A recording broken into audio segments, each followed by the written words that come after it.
지금 화성 연쇄 살인 사건의 유력한 용의자가 지목된 지는 꽤 됐어요. 그런데 계속해서 풀리지 않는 미스터리한 얘기가 계속 나오고 있습니다. 그 얘기를 해볼게요. 김기혁 아나운서. 네, 경찰도 이 수사 진행을 위해서 굉장히 노력을 하고 있는 모습입니다. 네. 일단은 목격자를 찾는다는 소식 아마 들으셨을 겁니다. 그렇죠, 네. 그리고 그 당시 버스 안에 있었던 안내양을 네. 경찰이 접촉을 했다고 소식이 또 들려왔었고, 그랬다면서요, 네. 예. 그리고 그 당시의 사건 기록을 살펴보니까 이 9차 연쇄 살인 사건에서 목격자가 있다는 진술이 있었습니다. 그래서 이 목격자분을 현재는 수소문하고 있는 상태인데요. 네. 일단은 이 사건이 거의 뭐 30년이 넘게 지났기 그랬죠. 때문에 뭐 33년쯤 됐나요? 네. 맞습니다. 예, 첫 사건, 1차 사건으로 따지면 33년이 됐죠. 네. 어쨌든 이분들도 30년이 지났기 때문에 이 기억이 많이 훼손됐을 수 있다라고 경찰이 이제 판단을 하고 네. 실제로 법 최면 전문가 2명을 투입해서 이 증언을 듣기 위해서 굉장히 노력하고 있다고 밝혔습니다. 네. 법 최면 전문가 2명을 투입해서 최면 조사를 할 예정이다. 그러면 김윤희 프로파일러님께 여쭤볼까요? 우리가 그 뭐 드라마나 개그 프로그램에서 보는 레드선 뭐 이렇게 하는 게 진짜 최면 거는 거 어떻게 하는 겁니까 이거는? 레드선을 보면 막 의지에 상관없이 막 움직이기도 하고 자기가 네. 하고 싶지 않은 말을 실토하기도 하잖아요. 근데 법 체면에서는 분명히 자신의 의식이 있고 자기가 하고 싶은 말을 하게 됩니다. 그럴 때 기억의 회상 능력을 높여주는 건데요. 이때 인지 면담 기법을 많이 사용을 하는데 보통 감정인 목격자나 피해자한테 많이 사용하는데 공포나 두려움 때문에 회상을 잘 못할 수 있잖아요. 그렇기 때문에 감정을 분리시켜준다거나 아니면 처음부터 끝까지 이렇게 시간 순서로 생각했던 패턴이 있다고 한다면 그걸 역순서로 해서 회상 능력을 높여준다라든지 관점을 달리해서 바라보게 해준다라든지 이런 기법을 통해서 하게 되는데요. 실제로 수사에서는 굉장히 많이 유용한 기법 중에 하나입니다. 아니 근데 이런 생각도 들어요. 박성배 변호사님. 당시에 목격자분 상대로 최면 수사하는 것도 필요하겠지만 지금 유력한 용의자로 지목된 이 씨에 대해서도 이거 최면 수사 같은 거 해보면 안 돼요? 이 씨에 대해서 최면 수사 시도는 해볼 수 있겠지만 이 씨가 동의를 해줘야 할 수 있는 거니까 실제로 수사가 가능한 사안에서도 동의를 받아서 최면 수사를 하고 그를 통해 얻어진 진술도 법원에서 유죄의 증거로 쓰지는 못하는 상황인데 네. 공소시효가 만료돼서 강제 수사도 할 수 없는 상황에서 굳이 이 씨가 최면 수사에 동의를 할 하등의 이유가 없죠. 특히나 실제로 실시를 한다고 하더라도 수사의 적대적인 당사자는 네. 최면에 순응하지 않습니다. 즉 최면에 유도되지가 않아요. 별 효과가 없다는 겁니다. 그래요? 네. 그러니까 이 씨 입장에서는 예전 기억을 굳이 더듬어서 진술을 할 하등의 이유가 없기 때문에 동의할 리가 만무한 상황입니다. 네, 김윤희 프로파일러님. 네네. 이걸 조금 보충을 하자면 적극성이 굉장히 필요한 부분이거든요. 그다음에 최면자의 능력이 굉장히 중요한 게 법체면인데요. 그래요? 만약에 하게 된다면 한 이유는 아마 이 사람을 통해서 실토를 하거나 기억을 회상시킨다는 것보다는 그 사람이 회상해내는 것들을 과정을 보면서 그 사람의 진술 태도라든지 감정이라든지 이런 것들을 아마 보게 될 가능성이 굉장히 높습니다. 네. 하지만 실효성이 있지는 않습니다. 네. 그런데요. 사실은 경찰이 또 법 최면에만 이 기대를 거는 건 아닐 거예요. 비슷한 시기에 유사 사건도 다 들여다보고 있는데 실제로 이 씨가요. 최담희 변호사님, 이 화성 연쇄살인 사건 말고도 다른 사건을 막 벌였다면서요? 네, 맞습니다. 지금 현재 복역하고 있는 것이 처제 성폭행 살인 사건이잖아요. 네. 이 사건 이외에도 재판을 받은 전력이 있었다는 겁니다. 이 7차 사건 이후였어요. 7차 사건하고 한 1년 정도 지나서 강도 예비의 혐의로 실형을 선고받은 적이 있는데 이때 이 1989년 9월에 네. 수원에 있는 한 가정집에 흉기를 가지고 침입을 해서 방문 앞에서 집안을 살피다가 발각이 됐던 사건입니다. 아하, 네. 그래서 이 사건으로 그 당시에 강도 예비와 폭력행위 등 처벌에 관한 법률로 재판을 받았던 적이 있었던 겁니다. 네. 근데 이게 시점이 진짜 오싹하네요. 7차 사건이 후에 있었던 지금 사건이에요, 이 사건이. 최담희 변호사님. 네, 맞습니다. 네. 근데 이제 7차 사건이 일어나고 이 강도 예비로 재판을 받았어요. 근데 1심에서는 징역 1년 6월. 실제로 수감이 됩니다. 아, 그래요? 실제로 수감이 돼서 한 130여일 가량을 살고 있는 네. 것 중에 이 사람이 항소를 해요. 나는 이것이 너무 부당하다라고 해서 이 씨가 항소를 합니다. 네. 근데 항소심에서 원심 판결과 달리 징역 1년 6월은 똑같은데 여기에 집행유예를 붙여요.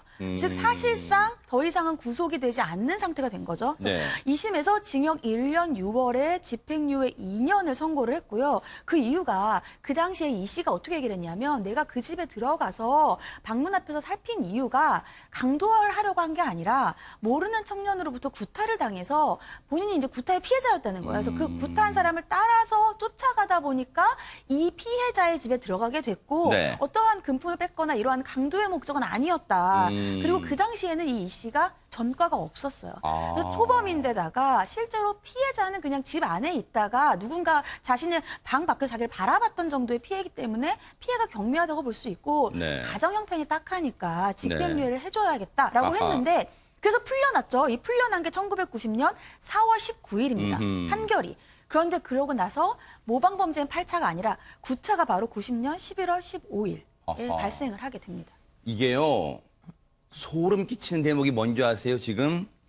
이 사람이 그 전엔 전과가 없었죠. 왜냐하면 화성 연쇄살인 사건의 용의선상에 오르긴 했습니다만 이 범인으로 지목되지 못했어요. 그리고 처제 성폭행 살인 사건은 94년에 이뤄집니다.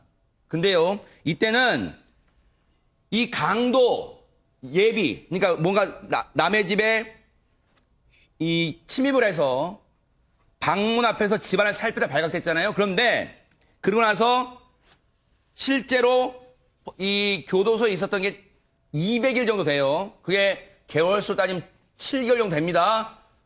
소름 끼치는 게요. 이수영 교수님. 7개월 동안 이 씨가 교도소에 있는 동안요. 화성 일대가 조용했대요. 아무 일도 벌어지지 않았답니다. 참 안타까운 일입니다. 그냥 그러고 나서 계속- 나오니까 다시 9차 사건이 일어난 거예요, 지금. 맞습니다. 네. 그래서 그때 좀 더 뭔가 좀 이 사람이 관련이 있다는 걸 알았으면은 그러면 사실은 9차와 10차 그리고는 처제는 죽지 않아도 되는 거 아니냐. 이런 이제 얘기들이 나오는 거고요. 네. 지금 이제 9차 사건 같은 경우에 이 사람이 이제 200일가량 구금이 돼서 연쇄살인을 저지르지 못하고 네. 어쩔 수 없이 멈춘 기간이 있잖아요. 음흠. 그런데 이제 9차 사건은 13살짜리 아이를 죽인 겁니다. 맞아요. 네, 아주 처참하게 지금 이제 잔혹행위, 시신에 남은 잔혹행위가 이만저만 폭력성이 높은 사건이 아니었어요. 맞아요. 네. 그러다 보니까 지금 이 사람이 정말 보통 사람이 아니다. 지금 뭐 교도소 안에서 모범수를 하는데 이 사람의 실체는 어쩌면 얼굴만 사람 외관상만 인간이지 그 안에는 도대체 뭐가 들어있는지 알 수 없을 정도로 아주 잔혹한 처참한 그런 이제 사건이었습니다. 네. 구차가. 네. 화성 사건 마지막 10차 사건이 앞서 말씀해 주신 대로 1991년입니다. 그리고 충북 청주에서 집에 들렀던 처제를 잔인하게 또 성폭행하고 살인했던 게 1994년입니다.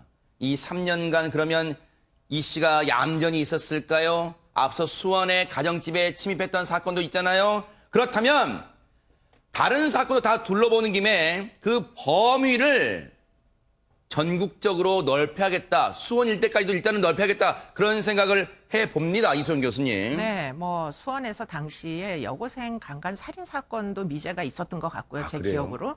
그리고는 이제 청주 지역에서도 지금 이제 이사를 내려간 이후에 뭔가 미제가 있었던 것 같습니다. 당시에는 경기도와 충청권에 이제 여성들이 강간 살해된 미제 사건들이 꽤 많이 있었거든요. 관련성을 좀 더 범위를 넓혀가지고 이게 당시에는 수원경찰서 사건이다 보니까 이제 화성이 아니라는 이유 때문에 연결이 안 되고 넘어갔던 사건들이 있거든요. 네네. 그런 것들을 지금 다 함께 살펴보겠다는 게 현재 경기 남부청의 계획인 것으로 보입니다. 그런데 여전히 입을 다물고 있어요. 한 5번 조사를 했는데도 경찰이요. 김윤희 프로파일러님 입을 다물고 있단 말이에요. 그런데 여러분 아시는 것처럼 이미 화성 연쇄살인 사건은 2006년에 이 공소시효가 만료가 됐어요. 그런데 이 공소시효가 만료됐다는 것은 화성 연쇄살인 사건 갖고는 처벌받지 않는다는 얘기잖아요. 그런데 왜 입을 다물고 있을까요, 김유미 프로파일러님? 입을 다물었을 때 자기한테 오는 이익이 더 크다 보니까 그럴 수밖에 없는 거죠. 만약에 입을 열었을 때 자기가 가석방의 조건 같은 것도 다 무너질 수밖에 없는 상황인 거죠. 실제로 프로파일러들이라든지 아니면 수사진들이 이 사람에게 자백을 받기 어려운 부분은 정서적인 것에 반응한 사람도 아니고 그렇다면 자기한테 이익이 있어야 반응하는 사람인데 그럴 만한 것도 없기 때문에 지금 어떻게 보면 이렇게 자백을 받는 게 좀 더 어려울 수밖에 없는 상황입니다. 이 사건은요, 두고두고 아쉬운 점이 많아요. 왜냐하면 박성배 변호사님, 용의선상에 한 3차례 올랐었단 말이에요. 그러면 그때 조금 더 주도 면밀했다면 이 수사가요, 뭔가 결과론이긴 합니다만 다른 범죄를 막을 수 있지 않았을까 이런 생각 하시는 분 많을 것 같아요. 화성 연쇄 살인 사건이 한창 이어지던 시기에 이 씨가 3차례나 경찰의 용의선상에 올렸지만 번번이 수사망을 벗어납니다. 맞아요. 처음 수사를 받았던 게 6차 사건 이후에 86년 8월 발생한 성폭행 사건의 용의자로 수사망에 오릅니다. 네. 별도의 다른 사건으로 주민 제보로 수사망에 오르지만 증거를 찾지 못해서 석방되고요. 네. 두 번째는 8차 사건 이후 88년 말부터 89년 4월 초까지 또다시 수사 대상에 올랐었고 아하. 세 번째는 90년대 초에 유사 사건과 연루돼서 역시 경찰 수사망에 오르지만 당시에 범인의 혈액형이 B형이라는 인식이 확산돼 있었고 현장에서 발견된 족적이 이 씨의 발자국과 불일치하는 데다 추가 증거를 발견하지 못함으로써 결국 용의선상에서 제외되고 말았습니다. 네. 지금 미스터리한 점이 너무 많아요. 왜냐하면 DNA가 일치한 거는 5차, 7차, 9차 3건이잖아요. 그런데 이 씨가 살던 당시 화성의 이 주거지 근처, 거기서 발생한 게 2차와 6차 사건이에요. 근데 거기에 대해서는 아직 이 DNA가 안 나왔어요. 만약 이 사건에도 과연 이 씨가 연관된 건지 반드시 경찰이 그 고리를 밝혀내주기를 기대를 해보겠습니다.